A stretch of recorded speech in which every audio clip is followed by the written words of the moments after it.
What's going on, guys? It is me, Tyson Trainer, back with another video, back with another podcast. For those of you, it's funny because I am just recording two podcasts back to back. I need to get a fair few done before I go to Thailand. So you guys listening to this will be like, oh, well, I'm already late to the party. I've already been to Thailand. But we're not going to be talking about Thailand today. We are going to be talking about something that a little bit more about like female health, I guess, today. Now, look, I'm not an expert. I'm clearly a male. Surprise, surprise. But I guess, just some things that I've noticed, especially with females dieting. And because, with females dieting, females always tend to follow other females. They tend to watch their journey. They talk to each other. They support each other. Obviously, males talk more to males and females talk more to females, which is 100% fine. But I think, unfortunately, in this world of diet culture, in this world of comp prep bullshit, in the world of social media where the chick with the hottest fucking abs or the leanest physique and bikini comp ready and all this bullshit, it's easy to get sucked into a mentality where whatever people do is like the right answer. Like whatever this chick does, whatever these fitfluencers do, that's the right answer, or it's correct. And it's like having, in my personal opinion, having an outside perspective, like someone like me who's a male, because I went through the disordered eating side of things, and I haven't had nowhere near as much, I don't want to say experience, but when a female's being brought up, it's all around the diet culture, it's all around being skinny, it's all around eating, don't eat, basically, starve yourself to get lean. And so for me, coming out from this perspective of you can actually eat more and you can actually enjoy life a little bit better. And as you guys know, with my calorie calculator and stuff showing you how to do that, I am here to always promote females. Because again, guys struggle with this too, but females struggle with this way more than fucking men. And so from a male's perspective, females can eat more. They can push harder, they can diet on higher calories and not have to starve themselves to get the body that they want. So in today's podcast, I want to talk a little bit about some things that I noticed that females have issues with that I want to just address, because I think, if you may struggle with this, or if you are having issues with certain things, this could just help you out in a little bit of a way, right? So the first thing I want to talk about is blood pressure. Now, again, this is for females, okay? This is for females who struggle with low blood pressure. So if you are someone who stands up and you get dizzy, or you get fatigued quite easily, or you get head spins a lot, if you're doing something, whether it be getting out of bed in the morning, whether it be, just something, and you get really bad head spins or dizziness, you could be someone who's got low blood pressure. Okay, I had a friend who was talking to me a while ago about this, and she got out of bed and she was so dizzy that she fell over and fucking hit her head on, a corner table of her bedside table. Lucky she didn't split her head open, the poor girl. And she's like, oh man, I'm just so dizzy, blah, blah. And I'm like, what's your blood pressure like? And she goes, oh, I haven't checked it. And she went and checked her blood pressure, and it was what was it? I can't remember what the exact numbers were, but it was low. And I was like, do you salt your food? She goes, no. I'm like, salt your food. Add some sodium in your food. Show me your MyFitnessPal. Her sodium intake was at 800 milligrams a day. 800 milligrams a day. Because females are more health conscious, they're more focused, and when they're trying to diet, they're choosing more whole foods, which is great, but at the risk of having low sodium and low blood pressure and causing issues, that's not okay. And so I made her salt her food. I told her to add more sodium in her diet. Guess what? No more blood pressure issues. And she actually didn't have any more dizziness or head spins. So if you are someone who continuously gets head spins, or you get lightheadedness or anything like that, I would first go and get your blood pressure checked. All right? Go to a doctor, go get it checked. The issue with doctors when they check your blood pressure is because doctors work with people who are mostly unhealthy. You're going to come in there, you're going to get a blood check done, and they're going to say, a blood pressure check. And they're going to be like, oh, it's a little bit low, but it's nothing to be concerned about. Or, I'm not worried about it, right? Even though you've come there, you've told them, hey, I'm going to get a check done. I'm getting head spins, blah, blah, blah. They're like, oh yeah, it's not too bad. Don't worry about it. It's all good. At least you got low blood pressure. Because low blood pressure is a good thing at the end of the day, because you'd rather have lower blood pressure than higher blood pressure, because high blood pressure will kill you. It is a silent killer. It'll literally rip you to shreds. So you having lower blood pressure is always on the safe side for the most part, because they deal with people who are unhealthy. But a doctor just being like, oh, it's low, it's good, at least it's not high, is not the answer you want because it's not fixing the problem. Okay? So first thing, go and get it checked. Secondly, go and get a blood test done. You should check your iron and your B12 because these things can contribute to low blood pressure as a female. Okay? Also as a male, like I was anemic and I had low blood pressure too. When I had my eating disorder and I was like 67 kilos, my blood pressure was 105/40 something. It was extremely low and I was getting head spins and stuff. And they said the same thing, oh, don't worry about it, it's good you have low blood pressure. And my resting heart rate was 45 beats a minute.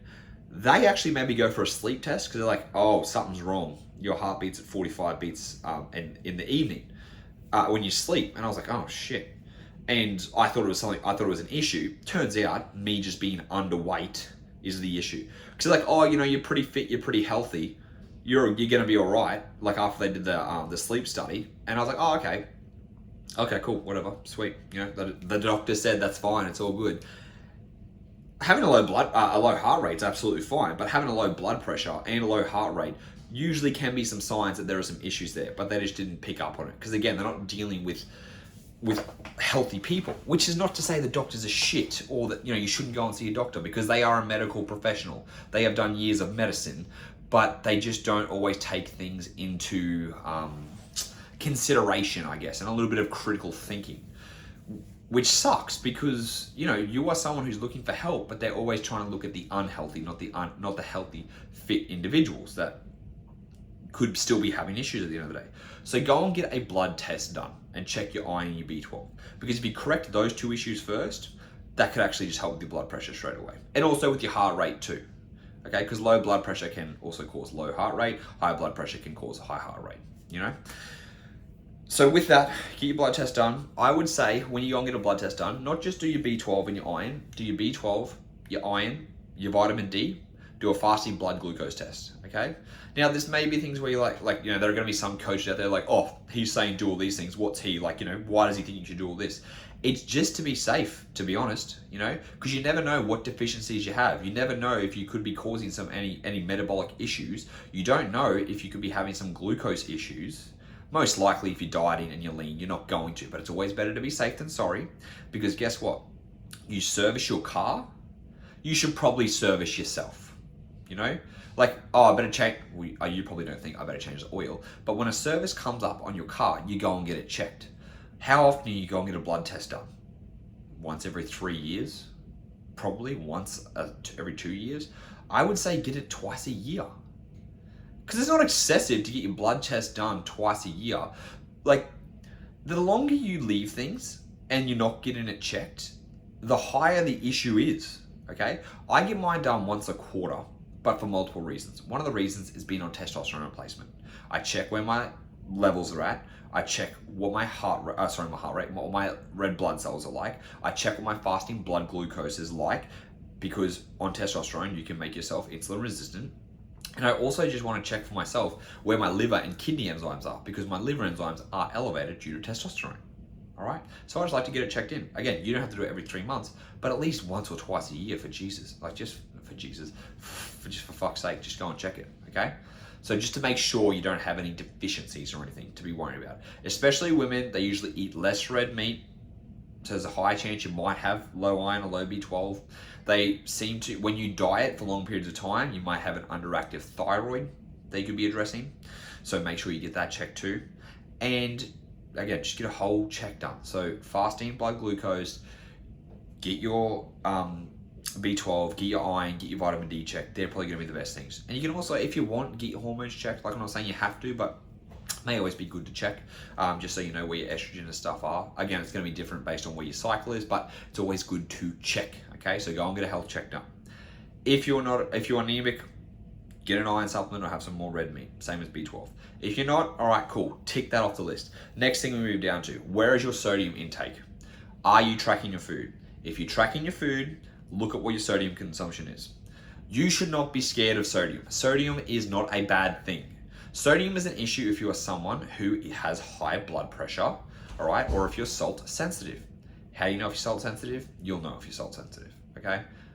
I know I'm salt sensitive because if I have too much sodium, it actually causes ulcers on my tongue and it like rips the top of my skin on my mouth if I have too much sodium. So I know how to regulate it. And if I actually have too much sodium, I know my blood pressure goes through the roof because I monitor my blood pressure daily. Like I had 4,000 milligrams, probably more the other day, because I went to Korean barbecue with some friends.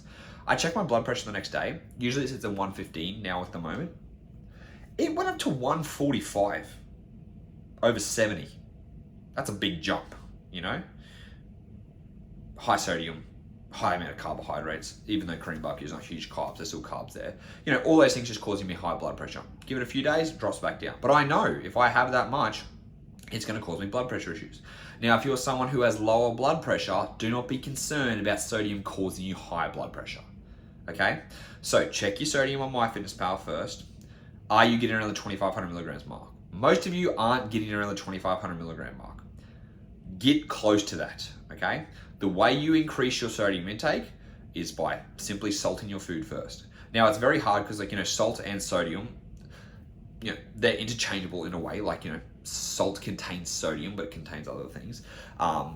And so when you are looking, like when you add salt to food, you don't know how much salt you're going to be adding.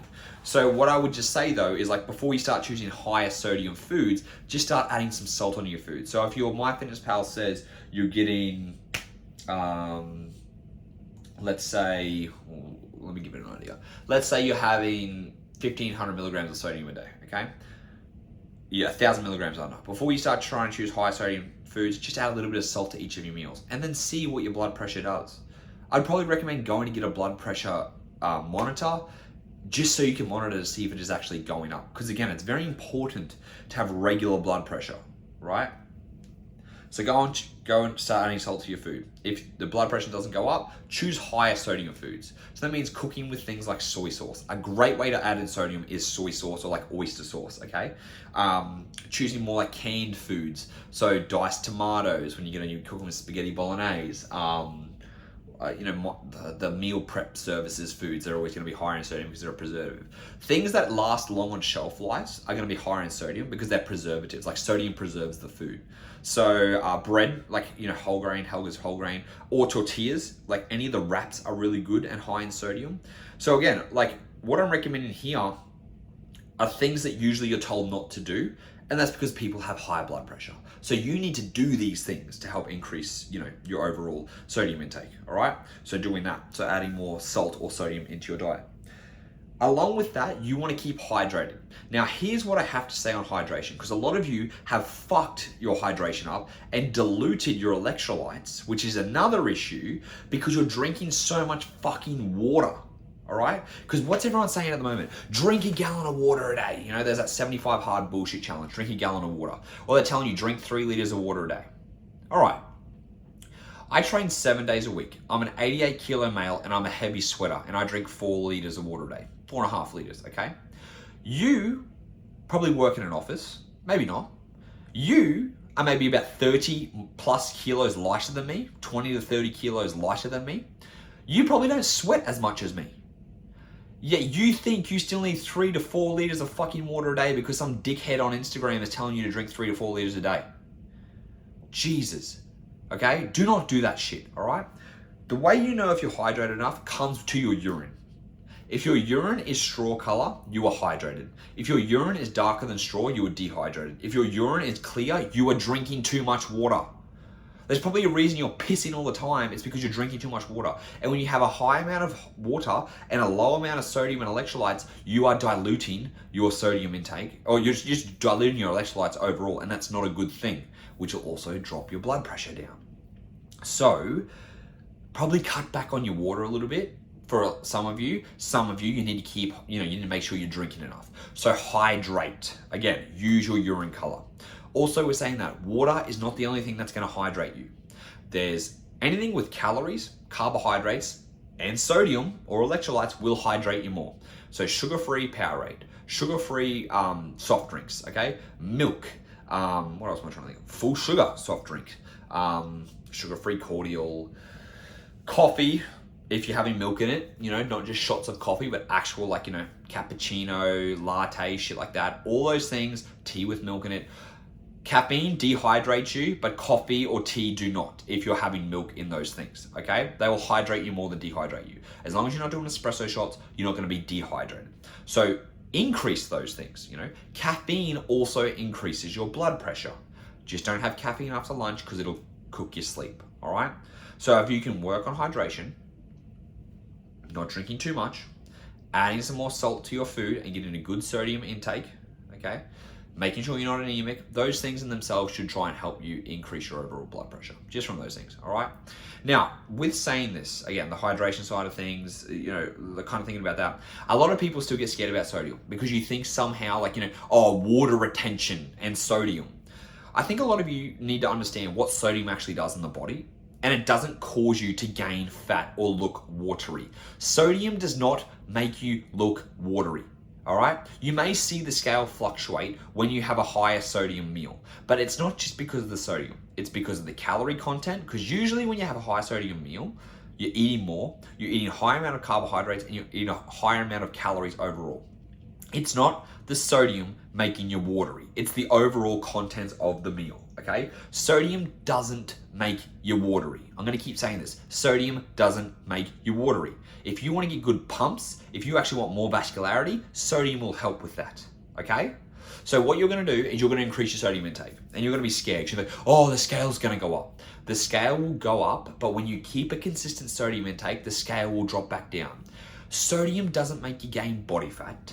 Sodium doesn't make you gain water, all right? Doesn't make you watery, doesn't make you look puffy, doesn't make you look bloated. It doesn't do those things that you think it does. You just listen to fucking idiots on Instagram who tell you that it does this shit, all right? So increase your sodium, okay? Your weight's gonna jump a little bit up, and then it's gonna come back down and be regular, and then you're gonna realize that you don't look as puffy or as bad as you want to, because again, you're gonna look at the scale's gonna go up, you're gonna go, oh, I'm watery, I'm fluffy, I'm puffy. The scale jumps back down. Oh, I'm not watery, I'm not puffy again. Yet there's no difference in your body composition at all. You just let that scale determine what you actually think, It's like you let this external thing determine the way you look at yourself. So don't use the scale for a bit when you increase your sodium, right? Trust me. I'm not saying this just for shits and giggles. I literally work with females predominantly to fix the issues they have, and one of them is low blood pressure and sodium, okay? So eating your sodium intake, trying to get to that 2,500 milligram mark, keep it consistent. If you notice your blood pressure doesn't go up, maybe try and increase your sodium more, You guys know Anita Baz. I think she has 4,500 milligrams of sodium a day to regulate her blood pressure because she had low blood pressure.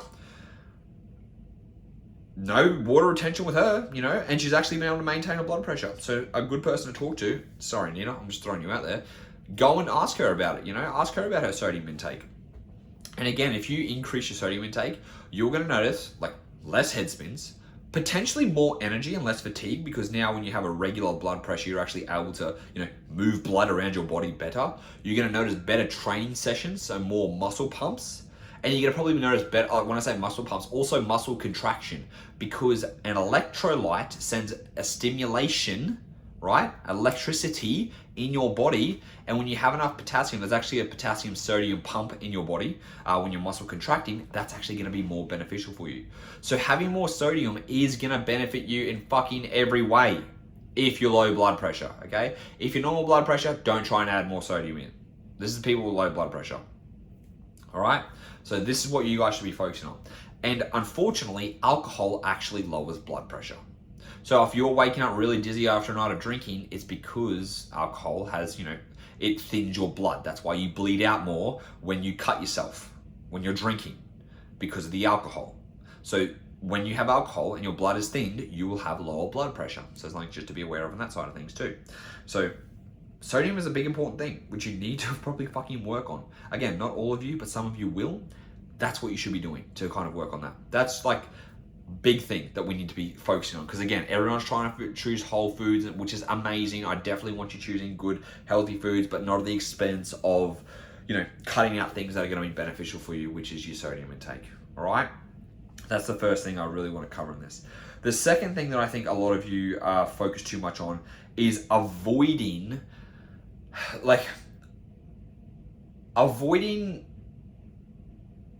I don't want to say processed foods, but kind of processed foods. Like more clean, more healthy, more detoxing, more things for your skin. People think like gluten is somehow affecting your skin. It's not. People think they need a detox. You don't, all right? All these girls selling skinny teas and shit like that. I'm assuming most of you know this, but like just so I can reiterate, none of that shit is going to fix your skin issues, okay? I had a friend the other day talking to me about that. She's like, oh, I talked to a dermatologist and they told me to cut out gluten. Gluten doesn't cause, like I'm scratching my head as I talk to you guys about this. There's no way gluten causes you to fucking have breakouts in skin. Dairy can cause that. So if you're someone who gets a lot of acne, try and cut out dairy and see if it helps. But do not blame gluten for that, all right? Do not follow these fucking skinny detox teas. And again, with this detoxing, you guys have a liver. Your liver detoxes you very, very well. Any of the girls talking about their lemon fucking water or their detox teas or any of those things can go and fuck themselves. Okay? Because your liver will detox, otherwise you'll be dead. If you want to get toxin out of your body, let your liver do the work by eating good vegetables and hydrating. Okay? Right? Now again, this whole hydration type of thing, I keep telling you guys, do not follow, like I know I just said this, but it's like, it's really important that you understand this hydration side of things. You can wind up in hospital if you drink too much water. I hope you understand that. Hyponatremia is a thing. Hyponatremia can kill you. Yet we have dickheads out there talking about the fucking 75 hard bullshit and all that stuff and fucking drink your 4 liters of water a day. Please do not drink so much water. All right? You don't understand. You really do not understand how fucking detrimental that is. Okay? So I think what a lot of you need to do is just take everything you learn or you watch from fitfluencers with a grain of salt. Okay? Now the final thing I want to talk about is the full day of eating bullshit. Because a lot of females love to post up fun foods all the time. Here's my Biscoff. I know I keep talking about Biscoff. Here's my Biscoff. Here's my fucking protein bar. Here's my pepperoni pizza. Here's my oven baked oats. Here's my this. Here's my that. Like holy shit. Guys, girls, sorry. Ladies. Please, for the love of fucking God, do not follow what full day of eating these fitfluencers post up. Holy fuck, please. You guys have listened to my Eating Like an Adult podcast. If you haven't, go back and listen to it. But like, holy fucking shit. You do not need to be on such severely low calories. And you do not have to have fucking junk and fun food at every meal. All right? Like, you don't have to have a protein bar as a snack every day. You don't even have to have a fucking snack. A lot of you need to learn to eat bigger meals. Okay? Bigger meals. Eat good portions. Eat calorie-dense meals. For any of you who are on over, I'm going to say 1,600 calories a day, okay? Let's say you're on 1,600 calories a day. Let's say 15 just to be safe, all right? Every single one of your meals, so if you're having 3 meals and a snack, I would just say 4 meals, 350 calories a day. Or 300 calorie meals, 369. No, definitely not 300 calorie meals then. You should be having at least 400 calorie meals, okay?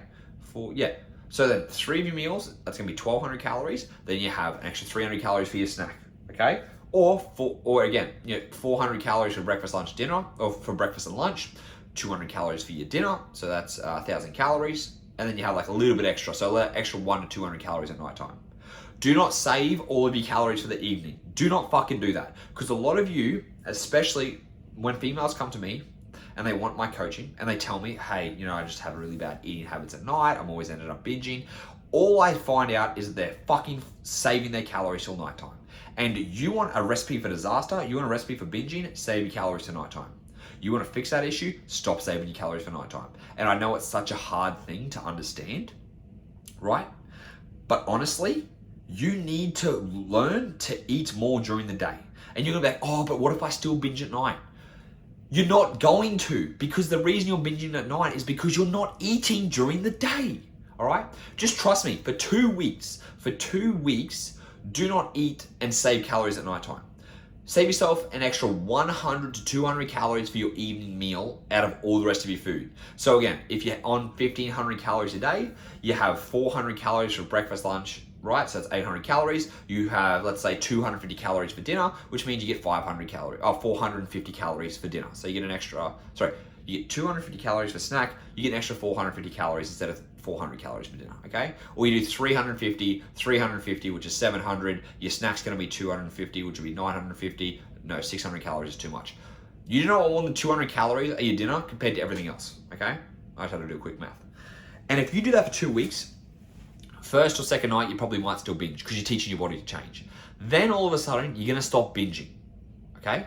Just because now you're showing your body that there's gonna be no scarcity of food. Now you're giving it regular eating times. Now you're not stressing your body out as much. And fucking surprise, surprise, when it comes to that night, if it goes to binge and you keep eating during lunch and breakfast before and like snack and you're having high calorie meals, you're gonna feel like binging emotionally at night, but you're physically not gonna be able to because you're full. You know, you might go a little bit over versus binging the whole fucking house down. Because all people, when they do it, like I used to do intermittent fasting. I used to do 20-hour fast and 4 hours of eating. The best way to teach myself binge eating was to do, the best way to mask my binge eating was to do intermittent fasting. Because I was binge eating beforehand, and now I had an excuse to save all my calories for 4 hours and just fucking gorge myself. And guess what? A recipe for disaster. So I'm telling you, don't save your calories, all right? Stop trying to be so fucking skint. And finally, stop choosing low calorie for every single thing. Learn to increase your food a little bit. Learn to increase your calories and stop looking for the healthy, fit, low calorie, low sugar, low fucking this, low carb that. Stop. Stop that shit. Because again, all you're doing is following other people that are doing the same shit and you're falling into that fucked up mentality. And all these top fitfluencers are all in body composition focused things, you know, body, fucking bikini, all that type of shit, right? And that's why we follow them, because they're apparently the best looking. I personally think it looks, you know, you're too skinny or whatever it is, but that's my opinion. But you follow that shit, you follow their disordered side of things, you follow their neuroticism, and it falls onto you, who's a normal person, who wants to look a little bit better, who wants to feel confident, all right? You don't need to stand on stage and look a stage like that. You don't need to call yourself an eating disorder, but you follow them, and that's what happens. So learn to eat more during the day.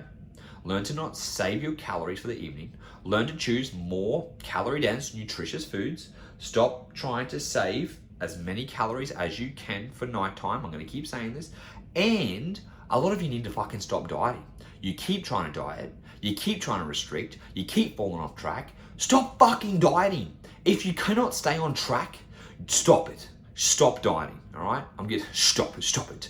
Stop dieting. Go to my page. Go and look at the calorie calculator. Figure out your maintenance calories, eat like that for, I don't know, 2 months. Oh, but you don't want me to diet? That's crazy, Tyson. I need to get lean. You don't. You don't need to get fucking lean. No one stopped being friends with you because you're not lean. No one's going to stop being friends with you because you can't diet at the moment. No one's going to judge the fuck out of you if you had to stop dieting because you had to fix your relationship with food. You're probably going to inspire other people to do the same shit, okay? Can you imagine how fucking much of a shit friend that would be if someone's like, oh, I'm not friends with her anymore. She stopped dieting. Or she just couldn't handle it. She couldn't handle dieting. Like, what a fucked up person you would have to be to make a judgment on someone's health because they're trying to better themselves because they just said for themselves, it's not a good time for me, all right? So stop trying to fucking diet if you can't stick to it. And it's gonna be hard. And you're gonna feel fat and fluffy and feel like you should keep trying to go back to diet. But you have to get out of that dieting mentality because you've been trying to diet for months and years and your body's fighting back. So stop trying to diet, figure out your actual maintenance calories based off my calculator, eat enough food, stop choosing low calorie dieting foods, and you're probably gonna realize that you're gonna be in a much better place in 2 months' time where you're actually ready to diet because you have a healthy relationship with food, because you're not always food focused, because you have more energy, because you're able to push harder on the gym, because you have a better libido, because you're not starving yourself, because you're not food focused, because you're not always trying to eat fucking lettuce at every meal. That's about it. Like, honestly, if you do that, if you stop dieting, if you've been having really fucking bad issues with dieting, I can almost guarantee you're going to be in a much better place 2 months from now if you actually eat enough food and you consistently eat enough food to maintain your weight.